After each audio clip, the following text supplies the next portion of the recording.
What's up, everybody? My name is Brandon Ebron, and this is my first podcast called Sports and Quotes. A little bit about this podcast. I'm going to be bringing you hot topics on NBA and NFL, and then at the end of the podcast, I'm going to be giving you a quote just for a little motivation to go on through your day. Today, I'm going to be talking about Carmelo Anthony and his situation. Melo was recently traded from OKC to Atlanta Hawks. OKC, they finished fourth in the West last year, which was pretty good. But nobody expected, Utah to get past them. Utah had them down 0-3, and then OKC forced a game 6. Game 5, majority of the fourth quarter, Melo was on the bench. His team came back. They erased a 25-point deficit with Melo on the bench. Last year, Melo scored the all-low 16.2 points a game. That's his career worst since he entered the league in 03. He was also part of that draft class with D Wade, Chris Bosh, and LeBron James. And the other names that I mentioned, you see where their career is at now, since they've been in since 03. And the only one that's inclining pretty much is LeBron James. But we all know that last year, since Melo went to the Thunder, he had a different role. So he didn't have the same role that he had when he was in Denver or New York. And that role was pretty much a catch and shoot guy versus his usual, give me the ball and I shoot, post up guy. So it was some stretches, down that he really didn't have a good season last year. It was some stretches I seen in the playoffs where he come back from off the defensive end and just run and stop at the 3-point line.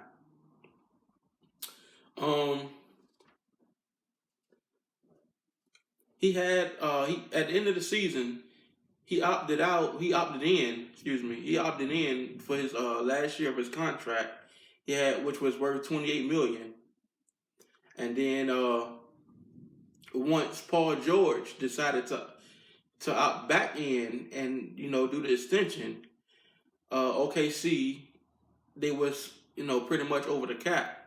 So they did some thinking and tried to do what they thought was best for Melo, which was the result of him OKC trading Melo to Atlanta Hawks. But Atlanta was going to waive that contract, so he's no longer going to get paid $28 million. He has a contract for a year for $2.4 million for 1 year, with Houston being the front runner. And I've been a Melo fan pretty much since he came into the league. Before he signed that extension in New York, I was rooting for Melo to go to Houston Rockets. I wanted him to pair up with James Harden. This was back when Dwight Howard was still with the Rockets, and I thought that he would be a good fit for Houston then. But he decided to extend his contract in New York, and we all know how that turned out with when Phil Jackson got involved. I hope the best for him. I hope he have a good year this year, and I hope he has a bounce back. He's going to be back with his old coach that was his coach in New York, Mike D'Antoni. So we're going to see how that work out. I don't think he's going to be coming off the bench. Houston, they got rid of Trevor Ariza, which was one of their best defensive players. They got rid of Trevor Ariza, and they got rid of Mbah a Moute to make room for Melo. So we'll see what happens, because Houston is a good team. Chris Paul was a great addition. Um, who knows what could have happened if Chris Paul didn't injure his hamstring at the end of Game 5 when it was going against Golden State. And that's pretty much it that I have for Melo. I want to get into a little bit into the NFL. We're about 2 weeks off. Tomorrow makes 2 weeks off until the NFL preseason returns. So they extended a week, so they're gonna be doing 5 weeks. The first game is Thursday, August 2nd at 8 p.m. on NBC, which is going to be Chicago Bears and Baltimore Ravens. Returning for Chicago is going to be the quarterback, Mitchell Trubisky from North Carolina. This is his second year.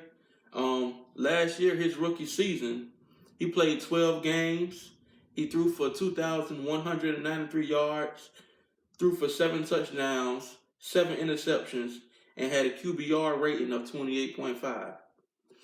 And on the other side of the ball, if you watch college football, you know how great Lamar Jackson is. He had some spurts a couple years ago. He also won the Heisman Trophy. So it's going to be interesting to see what Baltimore has in store for him and what kind of offensive they're going to run, being that Flacco is pretty much of a gunslinger. He doesn't have any outside pocket presence like Lamar Jackson does. But Joe Flacco, he's 33. His last year's stats was he threw for 3,141 yards, threw for 18 touchdowns, and had 13 interceptions with a QBR rating of 46. Flacco, his stats, and he hasn't had a good overall years since I say the last maybe 2 years. It's just been declining. So we'll see what happens with that situation. I know Lamar Jackson. I know he's pretty good, and we'll see what he does, what he has to prove to the league. Being in his rookie season, we'll see how much time he get in this game against Chicago, and we will see what happens with that. And that's pretty much all I have today as far as sports. Today's quote is a quote that says, "It always seems impossible until it's done," by the late Nelson Mandela. So whatever you strive for, whatever you believe in, keep pushing. Never give up. And that's all for today in Sports and Quotes.